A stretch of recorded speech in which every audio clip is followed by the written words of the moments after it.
Sean bienvenidos de nueva cuenta, los saludo cordialmente. Vamos a dar inicio al sexto tema indicado en el programa que todos ustedes tienen, del autor Jeffrey Wildon, Las fuentes políticas del presidencialismo en México, que es un capítulo del libro Presidencialismo y democracia en América Latina. Aquí este autor hace un análisis, a mi parecer, bastante aceptable de la política mexicana. Entonces, él trata de dar respuesta a ciertas interrogantes, que creo que son las siguientes. Intenta dar una explicación de cómo se logró el equilibrio y el funcionamiento del presidencialismo en México. Empieza por preguntar cómo fue la relación entre el Poder Ejecutivo y el Congreso de la Unión. Cómo fue la relación con la Suprema Corte de Justicia y cómo en algunos momentos de la historia de México en el siglo XIX los congresos tenían cierta autonomía con respecto al poder del presidente, en el Porfiriato y en el México contemporáneo. También pregunta y da respuesta a todos esos poderes constitucionales que le otorgó la Constitución de 1917 al presidente. ¿Cómo funcionaron? No nada más lo que está escrito en el papel. Y por último, también nos habla de cómo se logra un gobierno unificado en la época posrevolucionaria y cómo se introduce la disciplina al interior del partido oficial. Entonces, iniciamos. Jeffrey Wildon empieza por señalar que en ningún país de América Latina ha existido un presidencialismo tan fuerte y tan perdurable como el mexicano. Él dice, un extraordinario abanico de poderes que tuvo el presidente en México, pero por dos vías, por la vía constitucional y por los poderes metaconstitucionales. Entonces comienza diciendo que autores norteamericanos e incluso mexicanos todo lo justifican o echan la culpa a la cultura política autoritaria que se ha vivido en México. Pero dice él que no analizan bien los poderes metaconstitucionales. En este caso y en específico, la relación del presidente con el partido oficial. Concluye diciendo que estos autores dicen que el partido y el Congreso están subordinados al presidente. Y la hipótesis central de este capítulo es lo contrario, que el presidente está subordinado al partido oficial, al igual que la Cámara de Diputados y de Senadores. La pieza clave para el equilibrio del presidencialismo es, uno, la disciplina al interior del partido oficial, que se haya logrado unificar un gobierno y que el presidente sea el líder del partido. Comienza explorando la relación que existió entre el presidente y el Congreso de la Unión, el Congreso General. Dice que en común el Ejecutivo era dominante sobre el pero con excepción en algunos periodos históricos. Por ejemplo, en la época de la Reforma, cuando Juárez era presidente, dice que varias iniciativas de ley propuestas por el presidente fueron rechazadas por el Congreso, de forma parecida con el presidente Sebastián Lerdo de Tejada. Esta condición únicamente cambió durante el Porfiriato, ya que en el Porfiriato don Porfirio integró un congreso de cuates, de amigos, que realmente respondían a su voluntad. No hubo una oposición durante el Porfiriato. El Congreso resurge como un actor importante ya cuando el presidente es Francisco I. Madero, ya que muchas de las reformas que se hicieron, por ejemplo, la nueva ley electoral, la nueva legislación agraria, fueron parte de esta legislatura maderista, a la cual derrocó, como todos sabemos, el golpe de estado de Victoriano Huerta. Ya del periodo 1917 a 1935, el Congreso todavía desafiaba la autoridad del presidente y no le aprobaba todas sus reformas que él mandaba. Por ejemplo, con Venustiano Carranza no contó con mayoría en el Congreso, ya que únicamente el 35% de sus proyectos de ley le fueron aprobados. Con el presidente golpista Adolfo de la Huerta tan solo fue el 14%.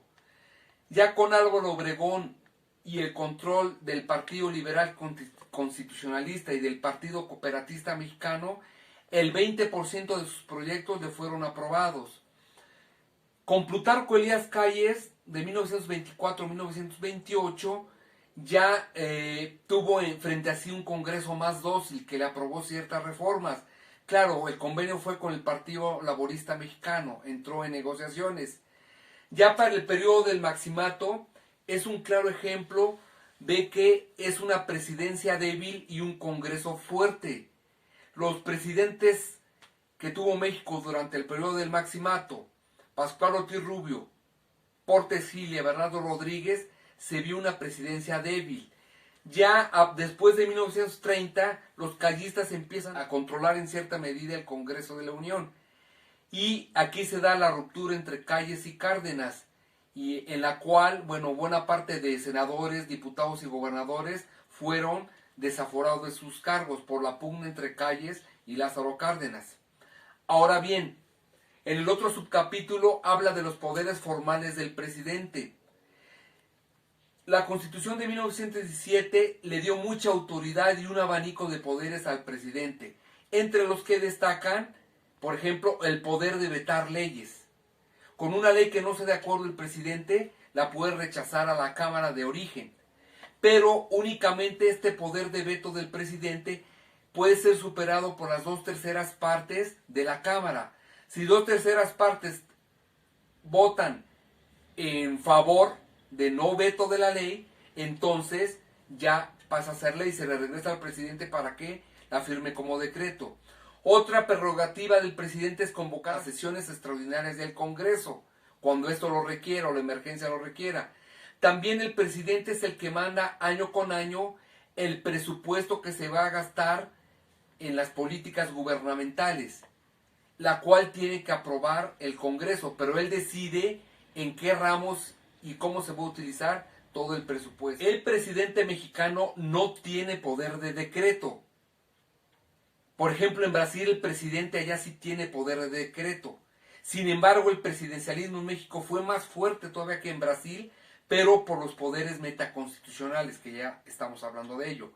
Entonces, fue hasta 1995 que el presidente empezó a ver minimizado ese presidencialismo del que gozó durante más de 80 años, se puede decir. Por ejemplo, ya no pudo designar al jefe de gobierno en la Ciudad de México. Esto ya fue a través de elecciones. 2. A partir de entonces, el Senado tiene que confirmar la ratificación del Procurador General de la República, así como a los magistrados de la Suprema Corte de Justicia.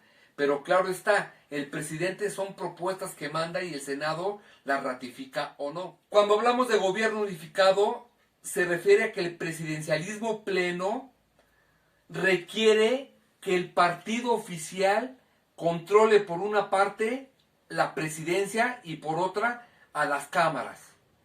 El partido es el que controla a estos poderes, no viceversa. El presidente no los controla. Esta situación empezó a cambiar cuando a partir de 1989 el PAN empieza a ganar algunas gobernaturas en Baja California, posteriormente en Chihuahua, Jalisco y Guanajuato. Entonces ahí entra en parte la crisis del partido hegemónico. Ahora bien, la disciplina del partido gobernante, esta solo se logró con un liderazgo partidario centralizado, en la cual el partido controló a todos los candidatos que postuló el partido oficial. Este mecanismo fue posible a través de listas cerradas y bloqueadas. Ellos decidían quién era candidato, y ese fue un mecanismo de control que le fue muy exitoso, según expone el autor. El presidente como cabeza del partido dominante. Aquí cabe aclarar, no lo hace el autor, que el presidente fue el líder del partido desde Manuel Ávila Camacho en 1940 hasta Carlos Salinas de Gortari en 1994. El presidente que entraba, o el presidente en turno, estaba investido de ese poder que le otorgaba el partido oficial, o el PRI, el partido hegemónico. Pero él ya no disponía ni lo controlaba a modo, sino que él estaba investido de esa personalidad, de ser el jefe y el dirigente del partido, ¿sí?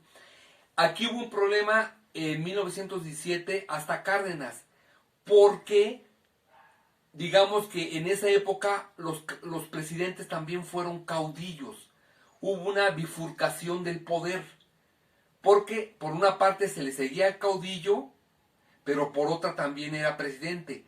Pero la distinción de esta es que en esa época, de 1917 a 1939, el poder no se había institucionalizado a través del partido oficial, sino que el partido oficial se consolida después de 1940 y hasta 1988, que entra en crisis, cuando deja de ser un partido hegemónico.